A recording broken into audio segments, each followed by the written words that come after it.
আল্লাহ তাআলার সাথে কথা বলতেন একজন নবী, মুসা নবী। প্রতিদিনের মতোই আল্লাহ তাআলার সাথে কথা বলার জন্য তুর পাহাড়ের দিকে যাচ্ছিলেন। পথে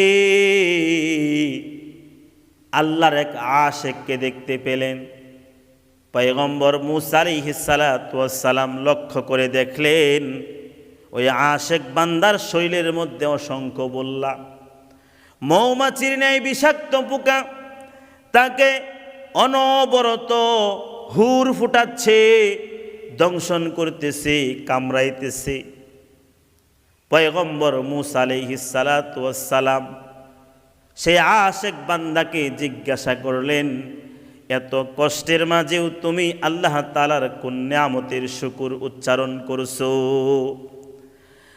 আশেক বলল,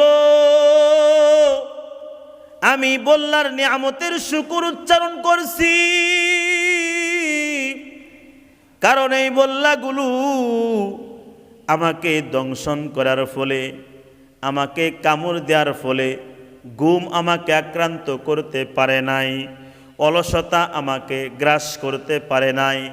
আমি সর্বদা আল্লাহ তাআলার জিকির করতে পারছি, সর্বদা আল্লাহ তাআলার ইবাদত করতে পারছি। পয়গম্বর মুসা আলাইহিস সালাতু ওয়াস সালাম বললেন, কতদিন হলো তুমি এই অবস্থায় আছো? আশেক বলল, 400 বছর ধরে আমি এই অবস্থায় আছি। পয়গম্বর মুসা আলাইহিস সালাতু ওয়াস সালাম তো অবাক হলেন, আশ্চর্যান্বিত হলেন। অবাক হয়ে আল্লাহর বান্দা আশেক বান্দাকে জিজ্ঞাসা করলেন, তোমার মনে কি কোনো কিছুর প্রত্যাশা নাই, কোনো কিছুর ইচ্ছা নাই, কোনো কিছুর আশা নাই? আশেক বলল, আমার মনে 2টা জিনিসের আশা প্রত্যাশা রয়েছে। একটা হলো, আলেমদের মুখে শুনেছি মুসা নামক একজন নবী দুনিয়াতে আগমন করবে, তার সাক্ষাতের আশাবাদী। আর দ্বিতীয়ত, আমি একটু ঠান্ডা পানি পান করতে চাই। পয়গম্বর মুসা আলাইহিস সালাতু ওয়াস সালাম আশেক বান্দাকে বললেন, তোমার উভয় আশাই পূর্ণ হবে। আমি সেই জমানার নবী মুসা নবী, আর আমি এখনই তোমার জন্য ঠান্ডা পানি নিয়ে আসছি। এই বলে পয়গম্বর মুসা আলাইহিস সালাতু ওয়াস সালাম পানি আনার জন্য চলে গেলেন। এইদিকে আল্লাহ পাক রব্বুল আলামিন মালাকুল মউত আজরাইল আলাইহিস সালাতু ওয়াস সালামকে নির্দেশ করলেন এই লোকটার জান কবজ করার জন্য। মালাকুল মউত আজরাইল এসে লোকটার জান কবজ করে নিলেন। লোকটার মৃত্যু হয়ে গেল। জঙ্গলার মধ্যে তার বডিটা পড়ে রইল। জঙ্গলার হিংস্র জন্তুরা এসে তার বডিগুলো খেয়ে শেষ করলো, হাড় চামড়া ছড়িয়ে ছিটে পড়ে রইল। পয়গম্বর মুসা আলাইহিস সালাতু ওয়াস সালাম পানি নিয়ে ফিরে এসে লোকটির এই অবস্থা দেখে অত্যন্ত কষ্ট পেলেন।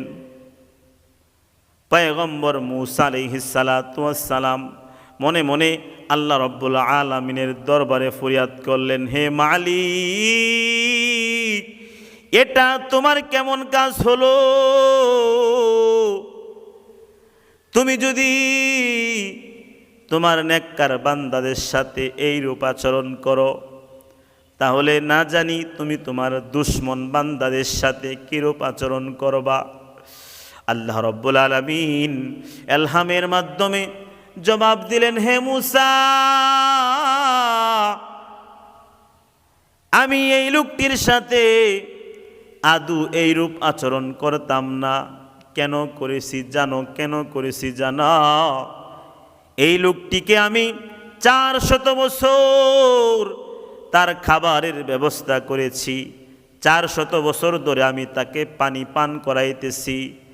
400 বছর তার কোনো অসুবিধা হয় নাই। খানা পিনা আমি খাওয়াইতেছি, আমার ইবাদত করতেছে। হে মুসা, আজকে আমার কাছে না চেয়ে তোমার কাছে কেন চাইলো? আমি যদি তাকে 400 বছর পানি পান করাইতে পারি, 400 বছর যদি আমি তার খাবারের ব্যবস্থা করতে পারি, আজকে কেন আমি 1 গ্লাস পানি তাকে পান করাইতে পারতাম না?